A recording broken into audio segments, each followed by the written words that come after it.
Parmi les nouveaux présidents de gauche, c'est le succès ou la revanche, entre guillemets, de certains seconds rôles du Parti socialiste. Jean-Jacques Kérane, c'est en Rhône-Alpes, Martin Malvy, Midi-Pyrénées, ou encore Michel Sapin dans le centre et Raymond Forny en Franche-Comté. Émilie Lançon. On les a nettoyés. À gauche et le centre est à gauche. Mais aussi et surtout l'Île-de-France. Jean-Paul Huchon, qui était pourtant déjà président de la région, était peu connu. Il est devenu une star, le symbole de la victoire de la gauche. Avec 49,15% des voix, il frôle la majorité absolue.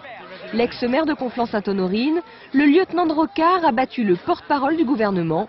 C'est son heure de gloire. Rhône-Alpes. Félicitations encore. À bientôt, voilà. Ce matin, Jean-Jacques Kérane ne peut plus faire un pas sans être félicité.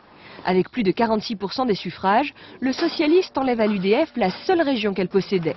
Une revanche pour l'ancien ministre de l'Outre-mer de Lionel Jospin, celui qui avait remplacé Jean-Pierre Chevènement souffrant au ministère de l'Intérieur, laisse sur place Anne-Marie Comparini et la droite.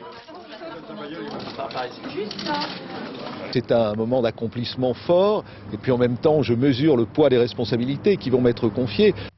En Bourgogne, les militants de gauche sont descendus dans les rues de Dijon pour célébrer la victoire.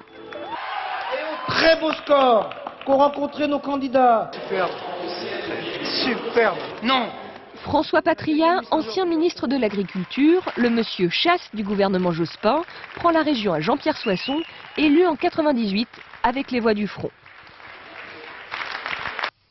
En Franche-Comté, Raymond Forny, l'ancien président de l'Assemblée nationale, se retrouve à nouveau sous le feu des projecteurs. Grâce au soutien des Verts et de toute la gauche, il emporte la région avec plus de 46% des voix. Dans le sud, en Midi-Pyrénées, la victoire a été accueillie avec enthousiasme par les militants, même si le socialiste Martin Malvy semblait assuré de l'emporter. Sans avoir fusionné avec les Verts, il obtient 57% des suffrages. C'est l'un des meilleurs scores de la gauche sur toute la France.